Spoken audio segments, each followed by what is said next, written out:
మనం ఇప్పుడు తుముకూరు దగ్గర, అంటే బెంగుళూరు నుండి దాబాస్పేట, మళ్ళీ తర్వాత తుముకూరు. మనకి తుముకూరు పోవాల్సిన పని లేదు. దాబాస్పేట దగ్గరే మనం లెఫ్ట్ సైడ్కి లోపలికి వస్తే సిద్ధార బెట్ట అని వస్తుంది. సిద్ధార బెట్ట అంటే సిద్ధులు కొండ అని అర్థము. బెట్ట అంటే కొండ తెలుగులో, కన్నడంలో బెట్ట అని అంటారు. సిద్ధరు అంటే సిద్ధులు.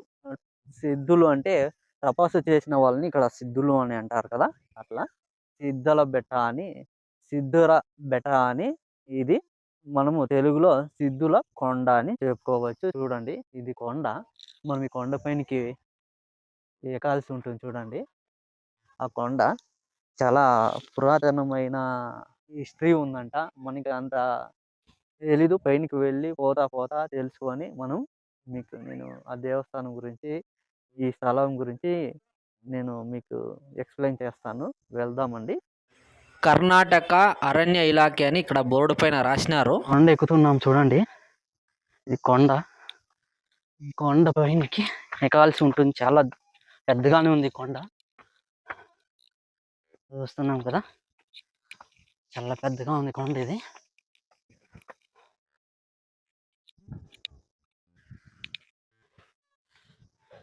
అక్కడ చూడండి, అది శివగంగే బెట్ట, శివగంగే కొండ అది.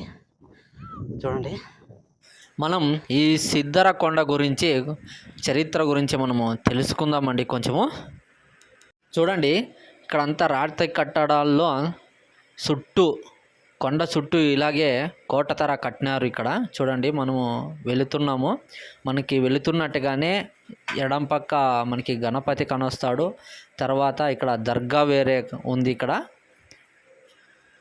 మనం ఈ కొండ చరిత్ర గురించి తెలుసుకోవాలనుకుంటే నిజగల్లు కొండ మరియు సిద్ధర కొండ అని కూడా పిలుస్తారు. నిజగల్లు దుర్గా అని కూడా పిలుస్తారు. నిజగల్లు కొండ క్షేత్రము, పౌరాణికము, చరిత్రకు, సాంస్కృతికంగా పురాతనమైనదిగా కూడా చెప్పవచ్చు. దీన్ని రత్నపురి పట్టణం, శూరర గిరి, ఉద్దండయన కొండ అని కూడా పిలుస్తారు. దీని చరిత్ర గురించి క్రీస్తు శకం 1288 వైశ్యలర కాలం నాటి శాసనంలో ఈ విధంగా చెప్పబడింది. ఇందులో నిజగలిపురం అని పేరు చెప్పబడి ఉంది. నిజ ప్లస్ కల్లి, నిజగల్లి, శూరర భూమి కాబట్టి శూరర కొండ అని అంటారు. మనం ఇప్పుడు చూడండి, వైష్ణవాలయానికి వచ్చినాము. శ్రీ మహావిష్ణువు అవతారాలైన శ్రీ లక్ష్మీనరసింహస్వామి దేవస్థానం ఇక్కడ ఉంది. ఇక్కడ పురాతనమైన దేవస్థానం. ఇక్కడ విగ్రహం ఉంది. ఇక్కడ పూజలు కూడా జరగడం లేదు. ఎవరైతే ఇక్కడ వస్తారో వాళ్ళు ఇక్కడ పూజ చేసుకొని వెళుతుంటారు. శ్రీ లక్ష్మీనరసింహస్వామి. నమో నారాయణాయ, నమో నారాయణాయ, నమో నారాయణాయ, నమో నరసింహాయ, నమో నరసింహాయ, నమో నరసింహాయ, నమో నమః. నరసింహ. శ్రీ లక్ష్మీ నరసింహస్వామి పాదాల గోవింద గోవింద. శ్రీ లక్ష్మీ నరసింహస్వామి పాదాల గోవింద గోవింద. శ్రీ లక్ష్మీ నరసింహస్వామి పాదాల గోవింద గోవింద. గోవింద గోవింద, గోవింద గోవింద, గోవింద గోవింద. ఇక్కడ చూడండి, ఇప్పుడు నేను ఈ దేవస్థానానికి నేను ఒక్కడనే వచ్చినాను. పైనకి ఒక్కరు రాలేదు. ఇక్కడ నరసింహస్వామి దేవస్థానం ఇది. ఇక్కడ పైన ఇంకో సిద్ధరు ఉన్నారు, సిద్ధ పురుషులు. అక్కడికి వెళ్తారు చాలామంది. అక్కడికి వెళ్ళి చాలామంది పూజ చేసుకొని వస్తుంటారు. ఇంకోటి ఆంజనేయ స్వామి దేవస్థానం కూడా ఉంది. తర్వాత పైన దర్గా వేరే ఉందంట. అక్కడ కూడా మనము వెళదామండి. ఈ వీడియోని 2 భాగాలుగా నేను చేయాలనుకుంటున్నాను. ఎందుకంటే చాలా లాంగ్ వీడియో అయిపోతుంది ఇది. చూడండి, ఇక్కడ విగ్రహం కూడా లేదు. చూడండి, లోపల చాలా పాత దేవస్థానము.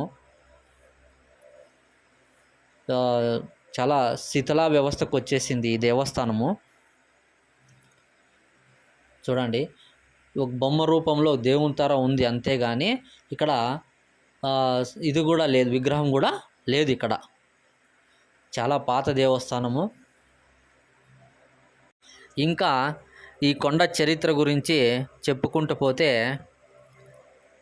ఇక్కడ అక్క చెల్లి దొన, కంచిన దొన, సిద్ధర దొన, తర్వాత ఏనుగు దొన, ఇలాంటివి ఇక్కడ చాలానే ఉన్నాయంట. వీటిలో ఏ ఒక్కటినూ నీళ్లు లేకుండా ఎండిపోదంట. సంవత్సరం పుల్లు ఈ దొనల్లో నీళ్లు ఉంటాయంట. తర్వాత ఇక్కడే రససిద్ధర దేవాలయము పైన, ఇంతకు ముందే చెప్పినాను పైన దేవాలయం ఉందని, సిద్ధర దేవాలయం పైన ఉంది. తర్వాత సయ్యద్ బాద్షా మరియు షా కరీంరా దర్గాలు కూడా ఉన్నాయి ఇక్కడ. వీటిని హిందూ ముస్లిములు ఇద్దరూ కలిసికట్టుగా ఈ కొండలో పూజింపబడుతున్నారు. ఇక్కడ ఈ ఈ సిద్ధర క్షేత్రం హిందూ ముస్లిముల బాంధవ్యాన్ని చాటి చెప్పబడుతున్నాయి. చూడండి, చాలా పురాతనమైన దేవస్థానం కదా, చూస్తూ ఉండండి. అలాగే నేను ఉన్నంతలో మీకు క్లీన్గా చూపిస్తున్నాను. చూడండి, విష్ణు దేవాలయం ఇది. జయ విజయలు మనకి పైన అట్లే చూడొచ్చు మనము. చూడండి, మనకి ఇతర పై నుంచి చూస్తే కింద వ్యూస్ అంతా ఇలా కానొస్తుంది. ఈ దేవస్థానం ఉండేది దాబాసిపేట దగ్గర.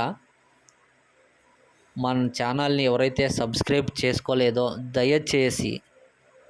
దయచేసి ప్లీజ్ సబ్స్క్రైబ్ చేయండి, లైక్ చేయండి, షేర్ చేయండి, కామెంట్ చేయండి. చూడండి, మనము గోపురాన్ని చూస్తున్నాము. గోపురం కూడా చాలా వరకు పడిపోయేదానికి, చూడండి, చాలా వరకు పడిపోవడానికే ఉంది. చూడండి, శిథిలా వ్యవస్థకు వచ్చేసింది. చూడండి, పెద్ద పెద్ద బండలు. చూడండి, ఈ కొండ చుట్టూ రాతి గోడలతో నిర్మించినారు.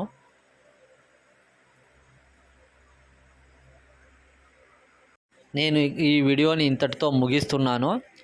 నెక్స్ట్ పార్ట్ 2లో మీకు ఆంజనేయ స్వామి దేవస్థానము, సిద్ధర దేవస్థానాన్ని కూడా నేను చూపిస్తాను. ఇంతటితో ఈ వీడియోని ముగిస్తున్నాను నేను. నమస్కారం అండి. మన ఛానల్ని ప్లీజ్ సబ్స్క్రైబ్ చేయండి.